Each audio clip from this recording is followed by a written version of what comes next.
Hello teacher, hello students, welcome to today's lesson. I hope you've learned about the structure and performance of foreign trade in your previous non-plasma lesson.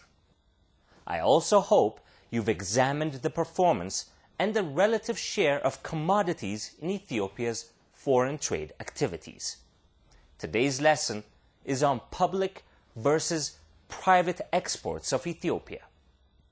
Students, what policy changes did the Derg government make in relation to ownership of factors of production?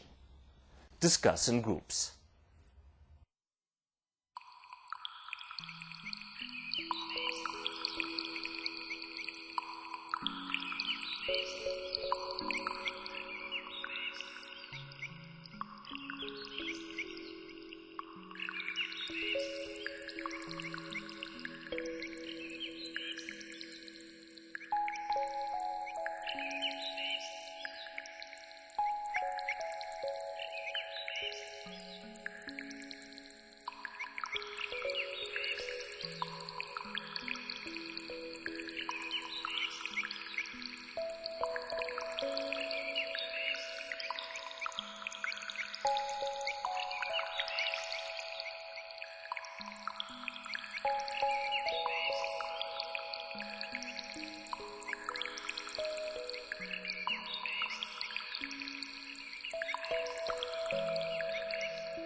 I am sure you've got the answer, as we had similar discussions in previous lessons. During the Derg regime, licensing policy aimed at limiting and restricting the participation of the private traders in the economy. The Derg government confiscated or nationalized private property and put a limit on the amount of ownership of private capital. Other policy restrictions during the Derg include trading activity was allowed only to proprietorship. Wholesaling was limited to the capital ceiling of 300,000 birr and retailing to 200,000 birr. Only one business license and one business undertaking was permitted to an individual. Establishing a branch was completely prohibited. License provision was tied to supply conditions. Students, the totalitarian moves of the Derg hampered the private sector development initiatives that had begun to thrive during the imperial regime. As a result, two important changes occurred. First, private sector participation in the export sector was marginalized, and second, government enterprises took the dominant role. Therefore, government enterprises got access to incentives and support from the government, while private sector participation in foreign trade was intentionally curtailed. For instance, the share of the private sector in total export earnings never exceeded 16%. Students, do you think the public enterprises were effective in promoting Ethiopia's exports and contribute to its development? If you think they were not, you would be correct. The public enterprises that were engaged in foreign trade were neither efficient nor effective. They were not different from other mismanaged and unproductive public enterprises that existed during that period. In fact, the public enterprises were leading the government to bankruptcy due to huge expenditures on them in the form of subsidies and other support mechanisms. Students, the situation continued until the Derg regime was overthrown by EPRDF forces in 1991-92, which led to economic reforms. Students, do you remember the major shift in economic policy that EPRDF-led government declared after 1991-92? Again, quickly discuss in groups and jot down the major shift in economic policy that the government declared after 1991-92.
I am sure that you've agreed on the answer to the question.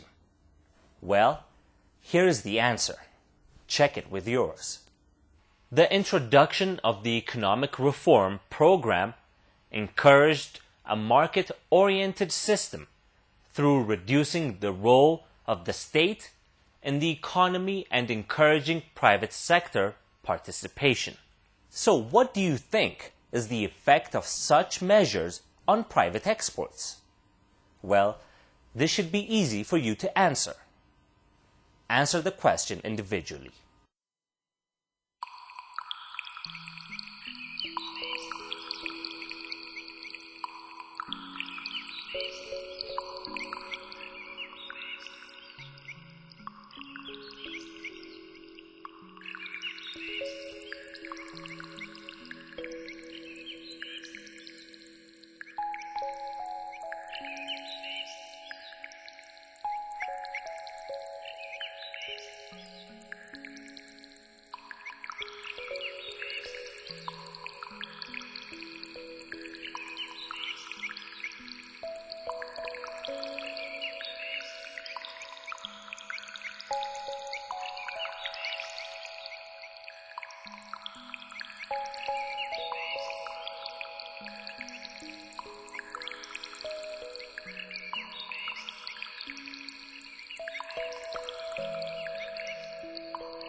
Well, let's see if you've got the correct answer. So the answer is, following the introduction of the Economic Reform Program, the share of the private sector in export marketing grew continuously. I have some figures that support the answer to the question.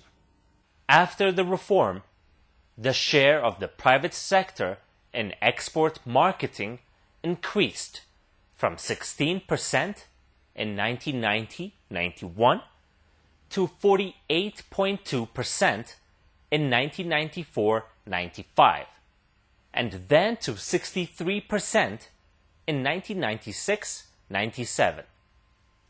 This trend continued in 1997-98, when private exporters produced about 80% of the country's exports.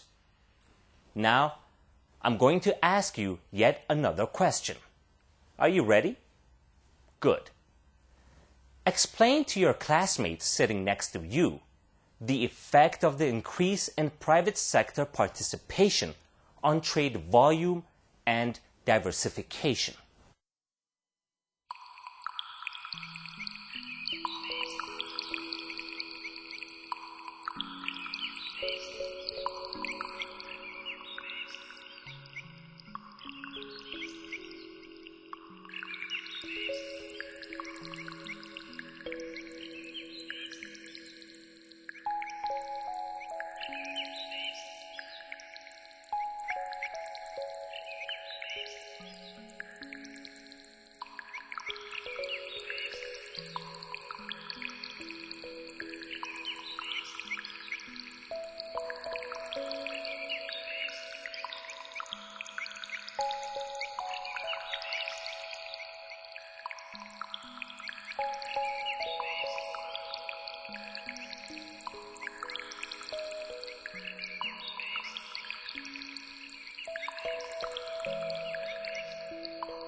Students, did you explain the effect?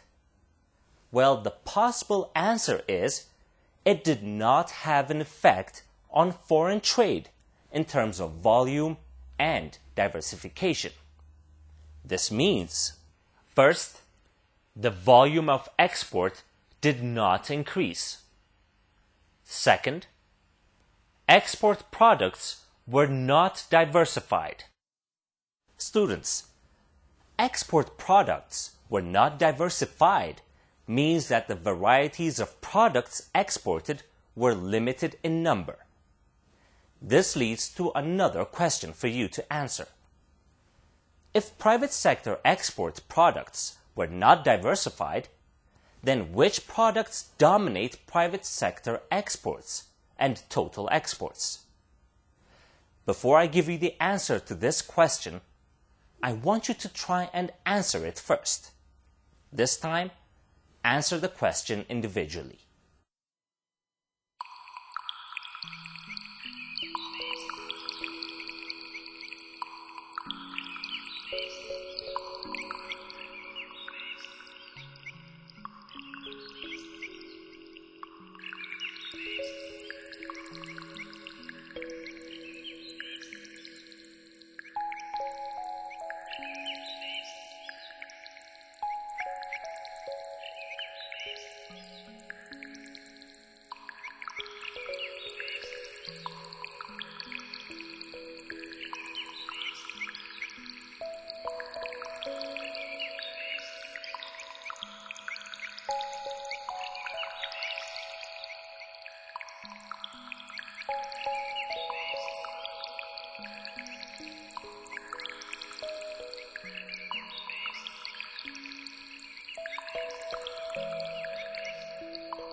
Did you identify those products that dominated Ethiopia's exports for a long period of time?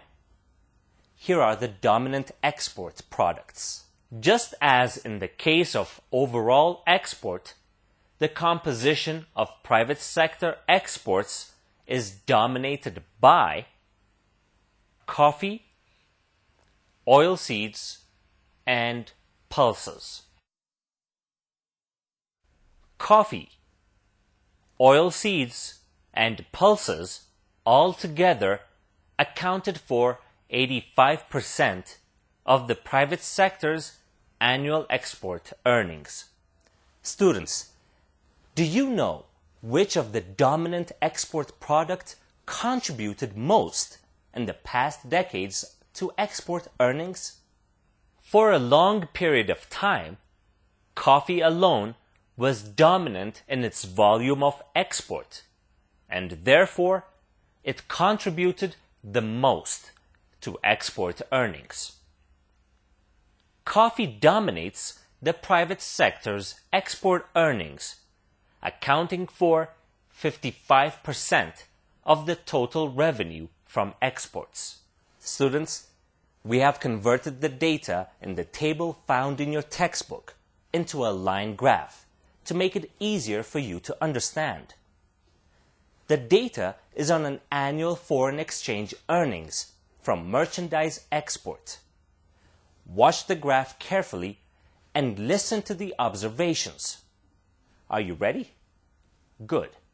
Until 1993-94, the public sector dominated the private sector in generating foreign exchange earnings from merchandise export per year. Also, in this period, the amount of foreign exchange earnings generated by the public sector generally tended to decrease until 1991-92, or the pre-reform period, and started to increase while the share of the private sector was increasing. After 1993-94 and until 1994-95, the foreign exchange earnings of both sectors was increasing. Afterwards, the earning of the public sector tended to generally decrease, while that of the private sector tended to increase. Furthermore, the private sector's foreign exchange earnings continuously exceeded that of the public sector. I hope the graph has helped you to understand the data very well. By the way, reading graphs is an important skill in economics and other fields. Before I wind up today's discussion, let me summarize the main points. Well, today's discussion was on public versus private exports of Ethiopia.